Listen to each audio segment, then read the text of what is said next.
Introducing the 3-part options course with Hans Albrecht. Get access for free by scanning this QR code or clicking on the link in the description. Hey, greetings and welcome to Macro to Micro Options Power Hour. And it's Wednesday, and I'm Samantha LaDuc, founder of LaDucTrading.com, joined by Hans Albrecht, our options mentor in our LaDuc trading service for clients. We also welcome back. You are back from sunny Chicago. I mean, you said you were going there for vacation. Okay. And you made it back safely into Toronto. I'm East Coast, he's West Coast and North, and we're here to talk about markets, some sector rotation themes that we're going to get eventually. Macro trends, obviously, always, and individual stocks that we're waiting to move. We kind of have this market still in suspended disbelief, but from a volatility standpoint, there is some rumblings underneath the surface.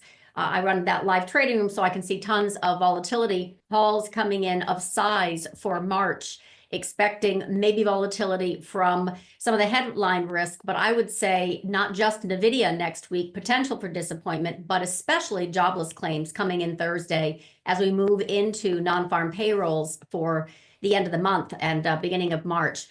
Obviously, DOGE has been shedding labor for the U.S. government in an effort to save some dollars there to cut deficit spending so we can get, or so I should say, so Trump can get a tax deal done and tax cuts pushed ahead, which right now are going to expire in this end of the year and August timeframe. So right now they're negotiating and reconciling debt ceiling, et cetera, et cetera, et cetera. So long story short, we have a lot of stagnation on the surface level. Underneath, there is definitely some volatility hedging coming in. So take it away, Hans. What are you seeing in this market backdrop that I haven't kind of hit over the head, which is basically we are in this market of disbelief. We're not really going anywhere fast. Well, first of all, I made it to Chicago, and I don't know if you've seen our Canadian dollar, but it's because I was on my way to Florida and I could only afford to go half as far. You see what I mean? You gotta stretch your Canadian dollar as far as it could go, and as far as it can go was Chicago, and it wasn't as sunny, but And you made it back all safely. Right. That was the other thing. Okay. It was a shorter flight. So, well, I think what we've sort of had this underlying strength as we seem to continue to have every time we sell off. I'm seeing the VIX kind of hanging in there around 15 and change. And I think that in part is sort of a bit of a volatility echo from the recent sort of knee-jerk reactions down. So we had the tariffs, we had the CPI a little bit, we had a number of things, some Trumpisms that kind of got in the way of the market. And so there's sort of this sort of nervousness. Brad is nervous right now.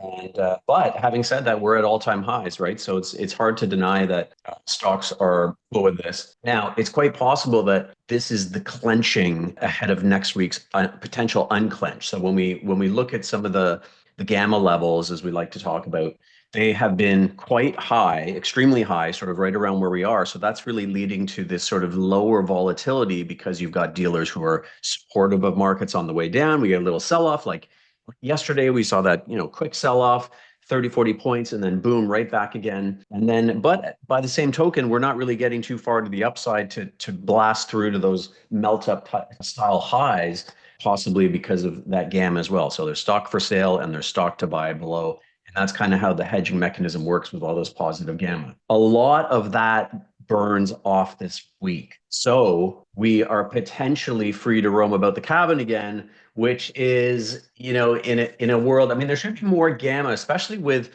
I think, volatility levels a little bit, on the high side, given that we are near those all-time highs. We've been making all-time highs. Yesterday we made one. And so we're kind of in this area where I think we could see a little bit more supply come in and replenish some of that gamma. But it's very much an environment where I think, and we often talk about this, there's this sort of, volatility clustering where either things are going wrong or they're very, very quickly back under control again. And I just think it's, some of these things that we always talk about, which is a little bit of accelerant under the surface. So we're seeing these dealers very, very short VIX upside calls. And so these things that we kind of ramble on about aren't necessarily things that cause problem. But when you do get some sort of reason to sell off, that's when the accelerant can start to kick in. But having said that, we've had a couple reasons to dip below 6,000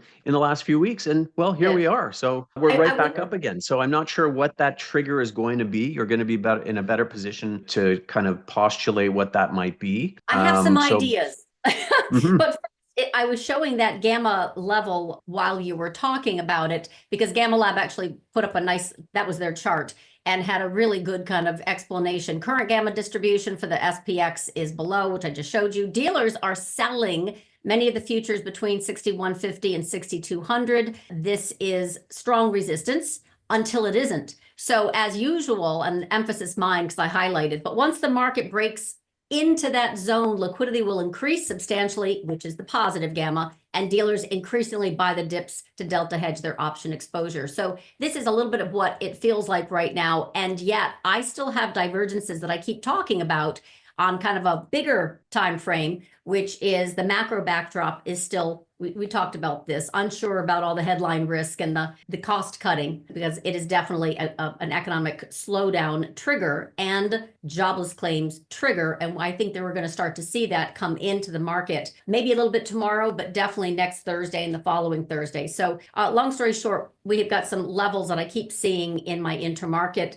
that are big divergences. And then you've got your VIX, Skew, and related tools. So we'll kind of look at that right now. But go ahead. You were just kind of, I wanted to explain what I was showing while you were talking, which is that positive gamma, Sure. if we can get and stay above that 6150, 6200. Otherwise, they're still selling into that. Yeah, so that's really the fun, the much more fun way to do things, right? When dealers are positive gamma, you're able to be more reactive to market. So you're able to buy stock on the way down against either stock that you're short against calls or against puts that you're long. So you're in a position to be kind of reactive to markets, as opposed to when you're short gamma, you're kind of having to chase things around. So when the snowball starts down the hill, you kind of have to run after it, and not to mention all these sort of synthetic gamma products like the very, very large ETF exposure. So if I look at, so we have these very large levered ETF AUM numbers that is another form of, you see these, they sort of do these calculations. Well, if, on a 1% move, on an X% move in the S&P, these products have to rebalance, right? So the levered ones, the inverse ones, they have to actually sell into sell-offs, and they have to buy into rallies. So the gamma doesn't just work negatively, it can work to the upside as well. So, it can work both ways. Right now, we have a lot of those kinds of accelerants underneath the surface, just kind of waiting for something to kind of ignite kindling. And it really isn't happening. And they've tried a few times. So it's quite amazing, the resilience. Some numbers have come out saying hedge funds are sort of sitting on really, really very high cash positions, which is obviously going to be bullish in general, because they may have to chase. They may have to sort of get that, the fear of missing out. They sort of will chase to the upside. We're not really seeing that in the Skew right now. So if I look at some of the Skew, I would say that's kind of a positive from the standpoint of, let's see if I have some of these Skew numbers here. I'd say that's a bit of a positive because we're not seeing extreme Skew. So when you see extreme Skew, that generally means that dealers are probably short that, right? So that's going to add to the accelerant. So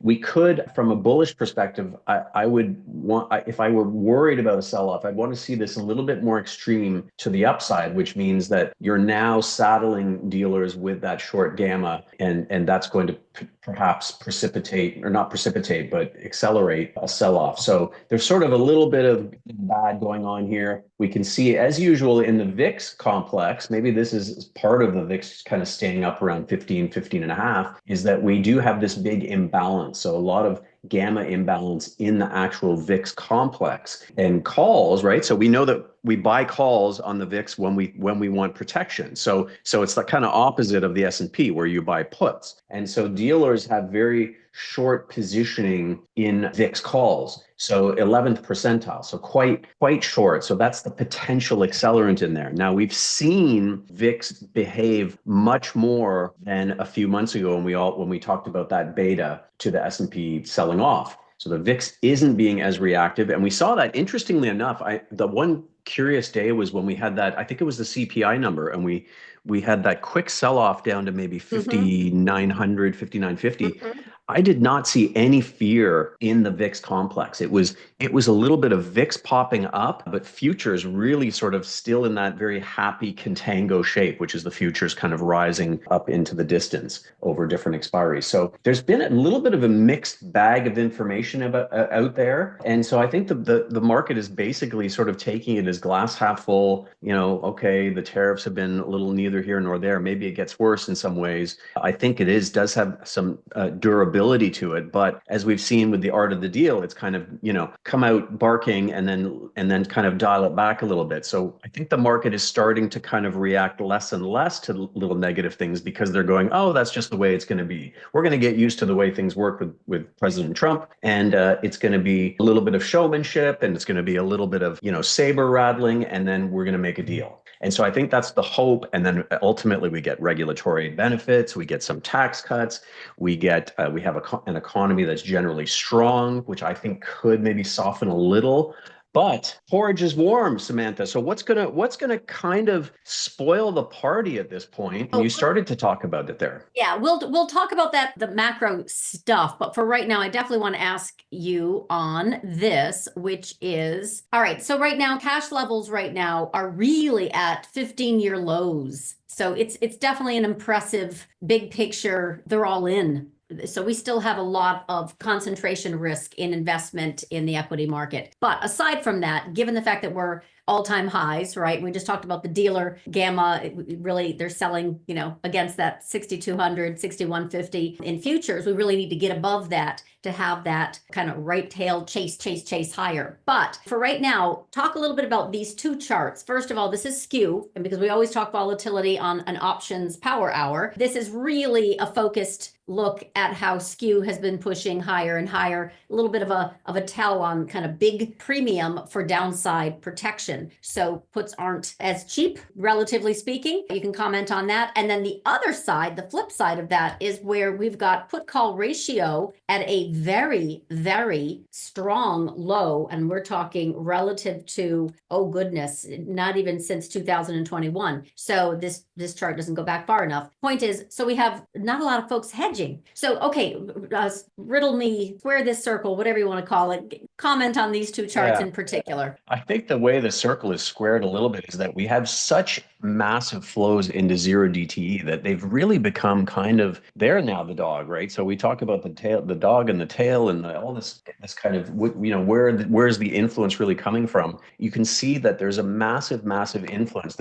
And that's taking flow out of the monthlies and the weekly flows to some extent as people kind of position in the near term. They're using the sort of near term protection. So, that looks like 1 day skew, longer term skew measures. We just sort of looked at some measures of that, not as bad. So it's kind of, I think it's somewhat concerning because people are very, what's the word? They've got tunnel vision, complacent, myopic. I don't know what it is. You're sort of like kind of stuck in this small world of zero DTE and you're really sort of thinking about things from a daily standpoint, but that, and maybe disregarding some of the broader needs to hedge positions.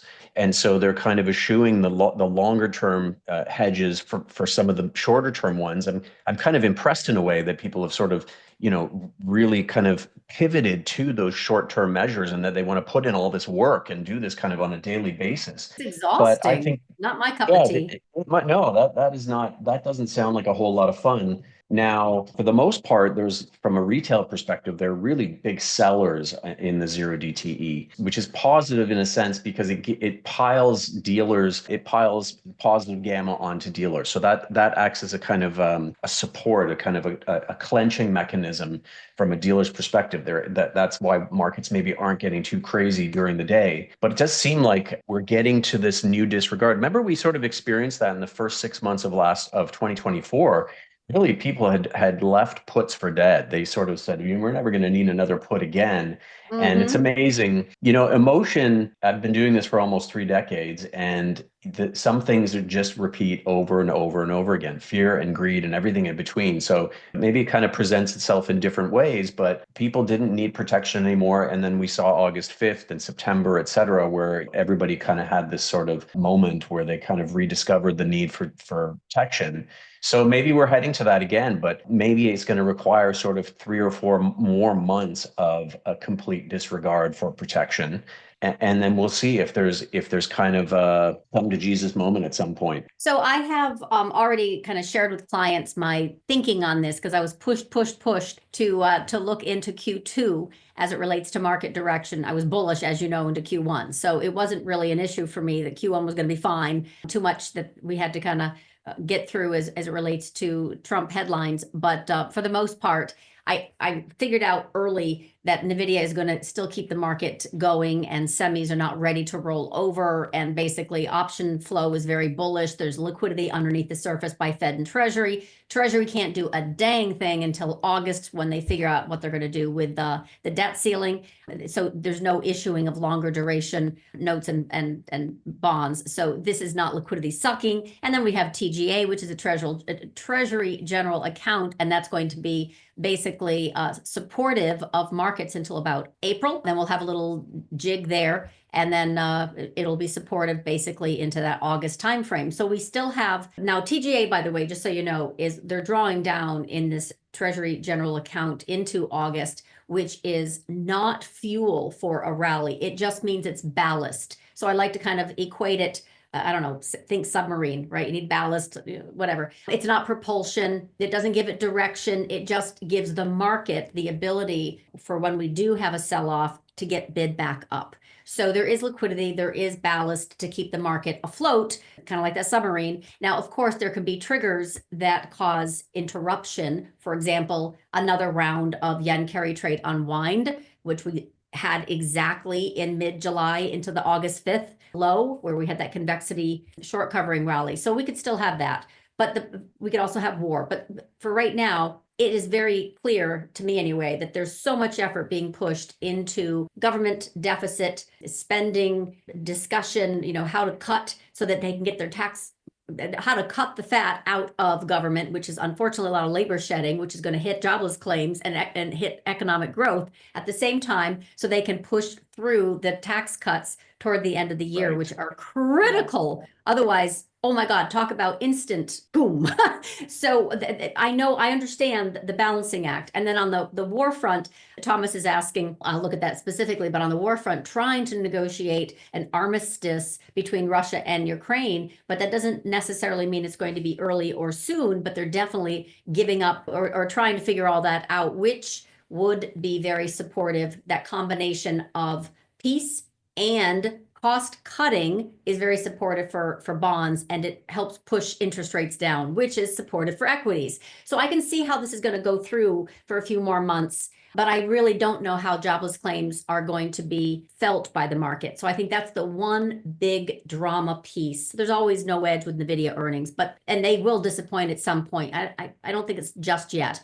But the point is, I really think that the big piece that I'm looking for to kind of make that recession call that I had, right? It's unemployment. So that will trigger volatility. Right now, they're not worried about it. And I don't think we're going to have tomorrow be it, but they're definitely positioning for hedges. They've got some extremely large March calls that have come in for VIX in hundreds of thousands of contracts in the 23, 24, 25 strike area all of a sudden. So they're definitely positioning just in case that a macro trigger comes in to interrupt the flows. So in answer to your question, Thomas, if Ukraine says no to the Putin, take it or leave it, and Trump dumps NATO, as Putin wants, perhaps defense stocks here are rocketing. When you say defense stocks here are rocketing, so this is a tough one, defense stocks, because I actually recommended Raytheon as a short on this concept that Doge was coming for the Department of Defense. So then it rolled over.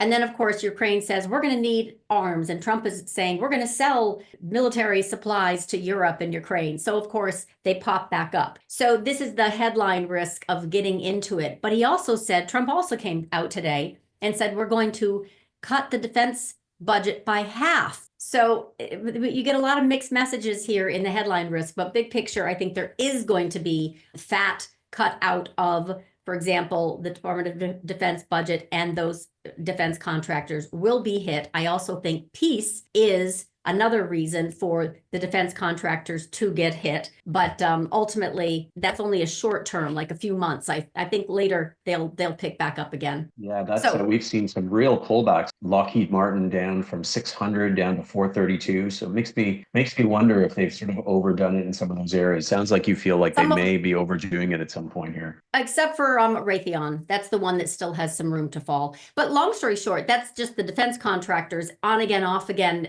headline risk with Trump pulling out of NATO. You got to do your own funding, et cetera. We'll sell you stuff. So that's the art of the deal. But for right now, it's too early. Really, I mean, I've written a lot about this, but right now the back and forth is not even the bond market can take it. They don't know which way we're going, because ultimately, how much fat can they cut out of the spending or of the existing deficit spending through that fraud, abuse, waste? And how much are they trying to actually get past? I just saw, a headline that came out. They're trying to negotiate 4.7 trillion and a debt ceiling that raises by 4 trillion. So they're talking out of both sides of their mouth. It's not really an easy one to do, which is another reason why I think the market is stuck. Yeah, you're right. That's and maybe we're seeing kind of a movement below the surface. I'm looking at that Lockheed Martin. I'm thinking maybe some sort of, the volatility is kind of, the option pricing is a little bit rich in here. I'd almost be looking to put on something, maybe an in the money call, just to kind of, with something doesn't have a whole lot of time value. It's hard to tell now with the post-close markets. They're a little bit wishy-washy here, but something like getting in on to a September 370 call. Maybe you don't even have to go out to September, but that would give you a little bit of time to see it through. Maybe even like a June 350 call, something like that. And that's going to run you about $90. So a lot less than I'm seeing, I'm finding that so many stocks have just gotten so expensive. They're becoming a little bit more difficult to trade. So I find the synthetic approach actually is a little bit interesting for people. It's getting very expensive to trade, almost anything if you want to, do a secured put or a call. So these synthetic strategies can be kind of interesting as a way to get in. I usually target kind of between an 80 and 90 delta. So you buy the call, and then you have to be very careful. Some people like to sell, nearer term calls against them. You got to be very, very careful with that, because you don't want to end up with a big ham sandwich if the thing sort of runs through your strike price and you don't cover that short call. So I'm seeing a little bit more opportunity there. Meta kind of pulling back a little bit today. I sold some put spreads there, sold some March 680, 670 put spreads, and kind of, particularly on an expensive stock, you can do that for capital, right? For capital efficiency. So that can be a big plus there. But I also like to have that extra put. So when you're short the 680, you're long the 670 put. Now you have that little extra piece to play with if things kind of get a little soft. It's had a really big run, basically $100 in a straight line. And, you have that little bit of extra long gamma, as I like to call it, to play with in case things fall apart a little bit more. So that's a name where I like the spread. Some other ones, sold some puts in Reddit. I actually got out of Reddit at 225 and 228 for some of my stocks. So I kind of played that very, very well. Post earnings, yep. Yeah, post earnings. I got out of it. It just had run too much. And I thought, you know what, if it goes to 300, so be it. But generally the numbers were pretty good. And it's come down a little bit. So I sold some March 175. I think there were Marches 175 puts. Got about $8 for them, 780 for them. So pretty reasonable. Like the option pricing is fairly reasonable out there, even though actual movement has been a little bit anemic. So there's definitely I think that's a positive here for income traders in particular, is you have some nice, decent option pricing, even though the market's at all-time highs. So you're still able to kind of harvest and extract some of the value out of some of these. And I wanted to just do a little educational session and show folks, I did a little video on this recently. I wanted to ask Thomas real quick while you're finding your screen on some of the trades. And yes, this you wanted to do, I think a month ago, the diversion was Germany had elections on Sunday. So right now the DAX is extremely elevated, and SAP is a big weighting in the DAX. That could definitely have a little bit of of a pullback or a mean reversion trade for the DAX. I know you're Europe-based, Thomas, but I have really just the same idea, which is you are looking at Europe would need to do a rebuild, and so there's going to be a lot of investment themes there. I mean, think of all the steel and, just, lots and lots and lots of rebuilding. Defense contractors right now, mixed bag for me, except for that Raytheon, because of Department of Defense DOGE audit coming to a theater near you. So I think that will be, in the short term, very disruptive to a long trade. So we'll see. And they have sold off. Some of them have really, really sold off in anticipation, but we'll see. I'd like to have it finished. It's kind of like an earnings event. I'd like to have it done before I can really make a directional play on defense contractors. Right now, I have my doubts on Raytheon. All right, you're going to show something educational? And it's been challenging out there, Samantha. I've got to say that, there have been very solid. You look at something like That's Novo why you went on Nordisk. vacation last week. Yeah, that's right. It's a little tricky right now, even within MAG. I mean, if you haven't been in Meta, it hasn't been that great. So it's kind of hard to figure out where to hang your hat these days. You know where I'm hanging mine, which is China tech, China tech, China tech. I have been very, very focused on this parabola that I believe is, I've been talking about since last year. October was too early. December was just a pop. I said, wait until March. And March, oh my goodness, China tech is just an absolutely gorgeous, gorgeous space. And I don't think it's done. I don't think China is done in general. This uninvestable kind of handle that's been on it for now a few years, especially after it fell from grace in 2021, along with the SPACs, right? All the Chinese ADRs, et cetera, and with all the tariff overhang, which they will deal with by devaluing currency slowly and by forcing consumption internally. But long story short, there's a lot of potential there. So that's exactly where I'm hanging my hat, if truth be told. Great. All right, so go ahead, your educational thing. Yeah, real nice false start there in China as well a couple months ago. And sort of, I wonder if Michael Burry and all these guys kind of stayed in there. They're believers too. So I'm looking at, Jeffrey did. Jeffrey did. Stayed, that was a beautiful call. Yeah. He's up 69% just year to date on his heavily, heavily loaded China concentration. So he went in last year and he has stayed in, and he's only increased leverage. When it comes back down, he buys more. So as of literally 2 days ago, he was up 69% year to date in his portfolio. We're talking all of his holdings. So he's extremely bullish the Chinese economy, and more specifically, oversold. Beautiful. Tech. So I'm looking at, before I do it, I'm looking at the coin complex. This is one that I've been staring at quite closely lately, because MSTR has really just kind of flatlined. Bitcoin's not really doing a whole lot. So we're sort of we're waiting for Bitcoin to kind of make a move. In the meantime, option pricing levels have really just been absolutely annihilated in the space, which makes it kind of interesting to me on the one hand. On the other hand, you've got to be careful, because you've got this Vega exposure. When you're buying sort of longer term options, you can get hit if things kind of sit around for a bit. And so I kind of brought this up. Here's your IBIT, which is your Bitcoin ETF, the iShares Bitcoin ETF. So one of the things that we look at as option traders, as option sellers in particular, income traders, is we're always kind of thinking of the VRP, the volatility risk premium. And that's basically, it kind of describes this ability for options to be too expensive versus underlying risk. So, you want to be Warren Buffett selling car insurance for $1,000 when it's only worth $500, that's a business. So you make that money repeated, that sort of recurring revenue from something like that. So what we look at is where is implied volatility traded? Well, it will, this is looking forward, generally speaking, is implied volatility. Where are options pricing in forward movement? And you compare that to underlying realized movement, which we show here in the blue, and that shows the actual risk. So the insurance is priced up here and the underlying risk is priced down here. What that gives you is an idea of where's that volatility risk premium? Is it positive? Is it negative? Well, here it's very, very positive. And so according to the textbook, you would look at this and go, or your algorithm would look at this and go, well, let's sell the heck out of that option premium because it's so fat compared to the underlying movement. And this is not unusual. You often get option prices just kind of level off at a certain point, even though underlying movement just continues to plunge. And another great example of this is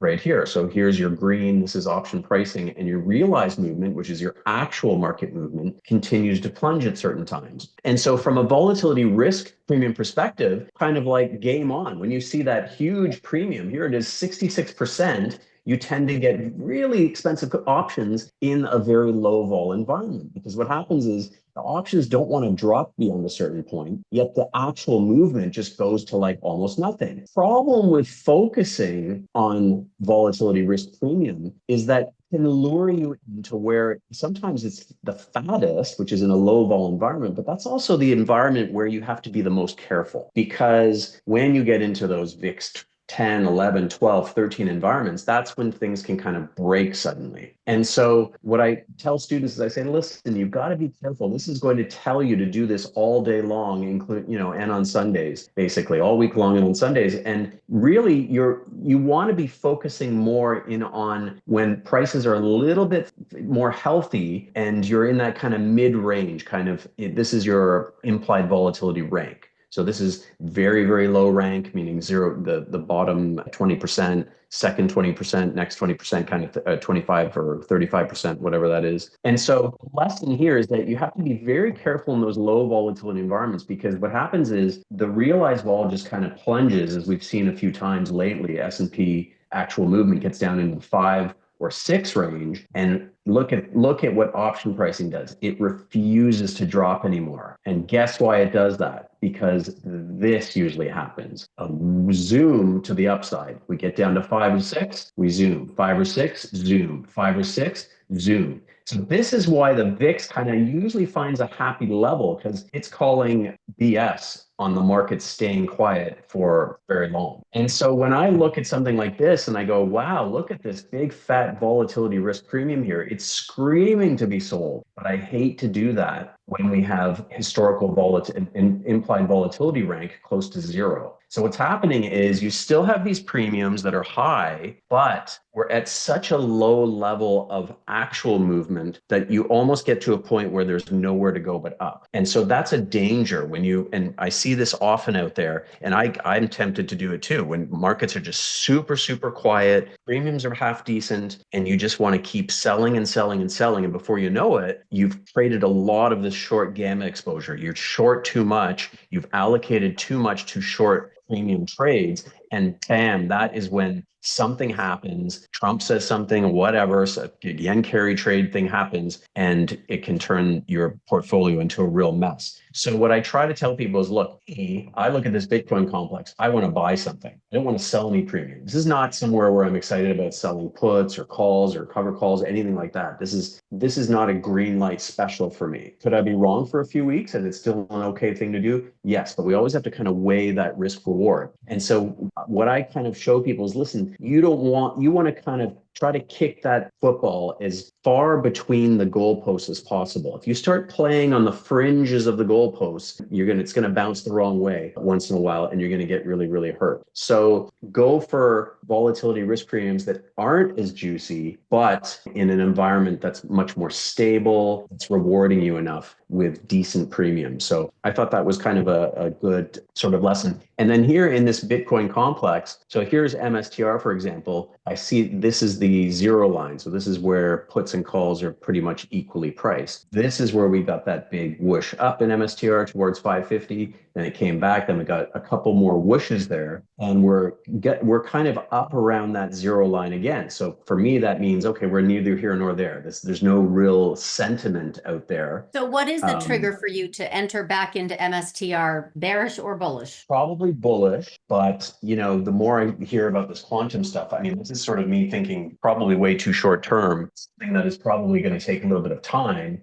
going to necessarily affect things short term. But I think all this quantum stuff, Microsoft came out and talked about it today, potentially very disruptive to Bitcoin, to encryption in general, right? So are we around the corner from that happening? No, but I wonder how much that's going to work its way in to something like if that narrative kind of catches on that, look, this is something that can really, really disrupt all kinds of, I wonder if anybody watching would have some opinions on that, sort of the idea that there's a level of disruption out there as far as security and encryption and those kinds of things that could be very disruptive to markets as a whole. So I almost don't want to see this quantum stuff really take hold, because I think that just sort of becomes a game changer for almost the market may not like that. I don't mind MSTR right around here. I would prefer, somebody's asking in the chat, wouldn't that suggest bearish risk? Not when, I think when the thing is, these products tend to get very expensive on the skew side when they get exuberant. So, when they hit highs, you tend to see this really steep fall skew. When they hit lows, you tend to see much more even keel puts versus calls. So this is a spot, the zero line would be a spot where I would be more comfortable buying MSTR, and we're kind of almost there. Actually, this might not even be updated for today. That's a spot where I maybe don't mind getting in to MSTR, but I would do it with options at this point. Let me just comment Jason on the says, Bitcoin. Yeah, so I was going to say the Microsoft CEO said 5 years away, which beats, of course, Jensen, who a few weeks ago said 15 years away. But still, I like Jason's comment. He's like, yeah, we're a good while before we're going to see some real quantum. But this is what I have for Bitcoin, which is, in a nutshell, we're correcting in time, not price. So if we do get this NASDAQ blowout higher with the delta positive squeeze pushing things up, then this is a liquidity tell. It will follow, it will race, and folks will get back into Bitcoin. The other part of this is gold has been hot fire flames. So gold has been stealing some of that kind of flow in the same way that Bitcoin took some of the flow from gold. And that's really where I think we have. So this is where we've got a little bit more of a flavor here, where gold has been incredibly supportive of late, and Bitcoin has just digested. So I don't really think that quantum isn't, it could be a narrative, but that's not really, for me, it's gold is taking a lot of the attention and the money flow away from Bitcoin, and Bitcoin is just correcting sideways in time, not price. But what was the other question or comment he had? Bitcoin could look like a big head and shoulders, but for me, once it broke out of that big wedge, it typically will, run up, digest, and then move higher. So I still have like 130 as a price target on Bitcoin. I'm not a big fan of it, but I still think it could go there. So it's not doing anything right now. It has basically, that momentum indicator that maybe I didn't point out very much, has fallen while price in Bitcoin has gone sideways. That actually, if we do get a liquidity push into the markets, Bitcoin's a liquidity tell. That momentum indicator will fire up and it will actually launch Bitcoin. And in that particular case, I would be expecting gold to then take, a sideline, little pause. So this is what I'm looking at as far as rotation with Bitcoin and gold. But they're not really, gold has been a phenomenal trend. This has been ridiculous. So I'm much more interested in gold and silver and miners than I am Bitcoin and that whole space. Silver Yes. too. Yeah. I've got And a silver silver position. I was just going to show this chart because I just showed it yesterday to clients, where we've got clearly gold has made a phenomenal run into that 3,000 handle. Spot silver is still hanging out here. And with the same situation last year, where gold literally launched on March 1st, silver didn't until April 1st-ish. So it was a few weeks delayed. But we have other issues right now with gold. We have delivery delays. We have supply demand question about physical over in London. We have Fort Knox audit requests by Elon Musk and Ron Paul. We have Besant talking about a sovereign wealth fund where we would revalue gold, which was like 32 an ounce, and now it's obviously 3,000 an ounce. It's very, very confusing right now. I think we actually could have gold bugs disappointed with the paper market right now. GLD would have the potential to kind of get some of this air let out in the. It's reached some levels here where it's like the market, right? We're we're at a parabolic advance level here, or gold takes a pause. Silver plays a little catch up, and we'll see what happens with Bitcoin. But there's nothing wrong with the gold trend trade. I'm just saying it's reached some altitude here where I think it's ahead of its skis. That's all. It is, I agree. And we're seeing some wonkiness in the gold skew as well. It looks very, very weird. So, I mean, to me, it means something is perhaps a bit broken out there, which could be supportive, I guess. But you're right. It has a little bit of there's still this talk of, physical being moved to the US and things like that. So there's kind of, things happening below the surface. We also have Newmont is reporting tomorrow, and they had a disaster of an earnings call last time. There has been, by the way, if you look at Newmont, March $50 calls of very large size hit yesterday and again today. They were bought at the ask. So someone's coming in, for whatever reason, they have used that particular option structure, but they better not disappoint again. It was a really big hit. Lots of folks kind of sold and immediately, but they will give an announcement. Obviously, they're one of the two largest miners of gold. So we'll get a better look at production costs. Oh, that reminds me, not that many people care, but I'm going to show you anyway. And that is, posted this for clients. Where the heck is it? Speaking of gold and production costs, this actually does matter to the price of gold, which is another reason why I'm a little hesitant. Hold on one second.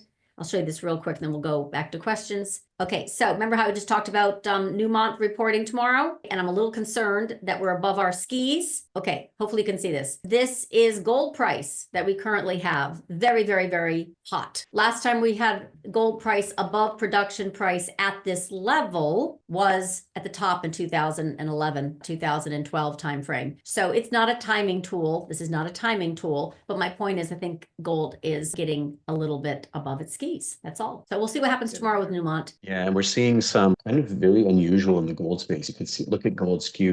So Manny in the chat was asking, is it a good time to sell calls? I'd say it's not great. I don't think you're getting that much of premium. Now, option pricing isn't particularly high, and the skew, you can sort of see how wonky it is. This is your typical thing.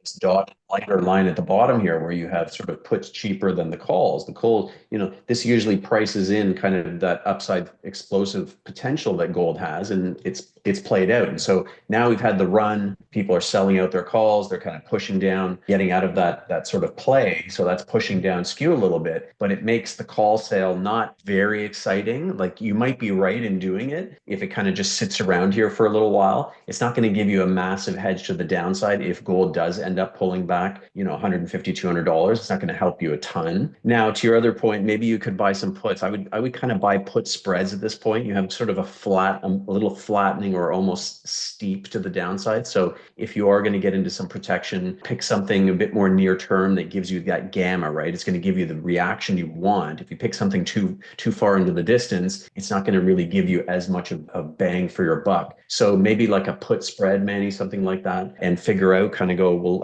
how much do I need if I buy 10 of these? This is going to give me this amount of protection, and compare that to your position in gold and sort of get a feel for whether that's enough for you. If you can plug it into a platform like this, it's going to give you deltas, and it's going to tell you, well, you can profile it, you can kind of model it and go, okay, well, if I do this, it's going to give me this much protection. So this program can kind of help you to figure that out. What was the other question we had? I was going to comment. Someone asked about nat gas, and I'm very, very blessed. I mean, one of our 10 contributors, Hans is one, by the way, and he also teaches a program. So for those who aren't familiar, it's LaDucTrading.com/Hans for options education. But he also contributes trades and supports clients. We have an oil trader, Bob, and he's really much more involved in the physical market. We're just trading the paper and the oil and gas, stocks. But long story short, nat gas is a specialty.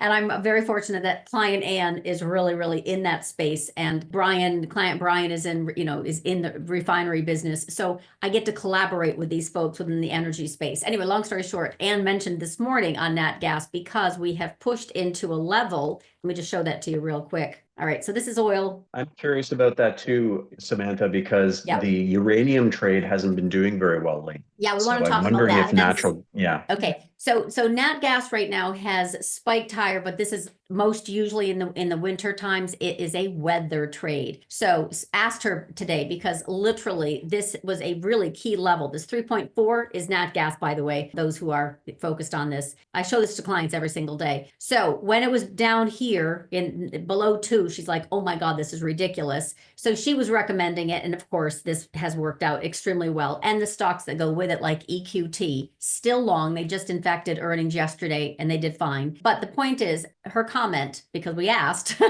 we're going a little parabolic here in nat gas. We're above all the levels that mattered, 3.4, 3 point, the 4 area, 4.3. She says it's bitter cold this week, but after that, we should be done. Watch the hedging programs for the E&P companies. Futures market still averaging only about annual price, which isn't enough to pay to drill, baby, drill. And she is personally waiting to buy back when spring comes along. So that's what I mean by somebody who's actually in the market and has color and perspective. And she's talking her book. I think that should help more than my chart saying, yeah, it's above, it's above 4. So right now, watch for this to digest and potentially even come back down. But anyway, I don't know if that answered some of the questions, but that is the color that I have on nat gas. As it relates to uranium, be careful. CCJ, which is the largest U.S. Cameco, miner, they report tomorrow. And this is a nuclear renaissance. Oh, hold on. Let me undo this. This is a nuclear renaissance theme that has moved a little bit too fast, first and foremost. So there are a lot of reasons to be suspect about this. Is a multi-year, by the way, this has been recommended in November of 2020. So this is a multi-year theme for uranium and CCJ and the like. But there are some other stocks that have come in, SMR, the small nuclear reactor, the LEU, and there's a little bit more play right now that's going on with thorium, which is a new term for me, new commodity for me. But that's one of the things that we're sizing up and the trades around it. But this is for sure, we've got some digestion in the uranium space. And just to kind of keep in mind, this is not a momentum play. This isn't like AI or humanoid robotics. This is something that will take massive amounts of infrastructure. So there was a theme that was working really well with data centers and then related nuclear investment, right? We saw all the Mag 7 plays talking about it. They're looking for energy source, long story short, that's going to scale more quickly and still be green and also be affordable. So this is not something that is a quick one and done. This will go through a lot of consolidation and then break out higher again. Then consolidation. So for right now, uranium is out of play. That's just all there is to it. It's just not in play right now. Doesn't mean it's going to go away. The need isn't going to go away, but I think there is better places to put money. Peter says paper uranium seems to have been overrun by institutional buyers now, leaving limited market cap means easy to see stocks get crushed when funds profit easily. China building out many plants. So not just coal, not just plants in China, but they also have a thing where they're focusing on alternative energy, fusion and thorium. It's not your typical, and of course, EV, electrical. It's not as popular right now. I would be careful. That's all. Right. Okay. And Keep someone's it very small. Keep it small. Keep it very small until something's really starting to get in your. I have positions China. in Just go to CCJ. China, please. Yeah, I know. You need to rotate. So, I mean, that's the kind of market this is, right? Something can go from hero to zero rather quickly. So you just have to you got to be nimble, and having someone like Samantha really kind of guiding you every morning is an amazing, amazing thing. And if I you're have a interested team. It's not just me. well, you're very humble. And then if you want to get into the options game and figure out how to hedge and all that stuff, I can help you with that. So anybody who's interested, I think there's a 3-part course right on the screen here. So you can feet wet, get your toes Literally, wet, yes. see what you think. And we'll be Once here you're in, next you can. Wednesday. Yeah, Yep. I was going to say, and we'll navigate this obviously with clients every day, live trading room, and then all the contributors that are offering up option support as well for those who are interested. But Hans teaching it gives you a lot more control over portfolio hedges and or individual stock hedges and or directional alpha, because he's been doing awesome with those individual plays. So I'm much more focused right now in kind of the macro oil, dollar, energy complex, as well as sector rotation. We don't really have a strong sector rotation, in my humble opinion, outside of the China tech and economy. And I think that that's going to steal some of the thunder also from Mag 7. I think also a lot of the cost cutting at the federal government level is going to steal some thunder from economic growth. And that's both of those things are going to combine to put in a choppy sideways market at best, we might get a nice dealer a gamma squeeze that's positive above the levels that we've talked about. And we're going to go chase that, of course, but it's not necessarily safe. Earnings for Mag 7 have absolutely come back down as far as trying to steal future growth. So I think there is going to be maybe not a come to Jesus moment in Q2. I'm looking at that more at the end of the year, but I think we definitely have more disappointment than opportunity. I don't think we're going to get above that 6,200 and scream higher into 7,000 or whatever hats they were wearing. That's not my baseline bet. I definitely see maybe even potential for fake breakout, fast failure lower into the second half of the year. But for right now, we've been absolutely really on individual plays on a chase or swing time frame. They've been doing great. So no complaints there. My Nvidia, we talked about this on February 6th, even after bounced, and I said 113 was extremely strong support. Wait until it gets there. And then it hit literally 113 and bounced. Anyway, long story short, I waited until it was like 124, 125 to make sure it wasn't going to roll back over. And then I saw, like, no, this is going to go higher. Put on a financed call spread. It's up 1,800% just since February 6th. So I'm very patient. I'm very, very, very, very focused on stock selection right now, not indices. It's just so boring. Right. All right. Well, thank you so much for showing up. This is going to be, every Wednesday, next Wednesday. We'll see what happens with Nvidia because we're literally going to be live during that. And sure enough, yes, I know it, right? Ooh. Anyway, Stella has come to get her dinner. You can't even see her, but here's a tail.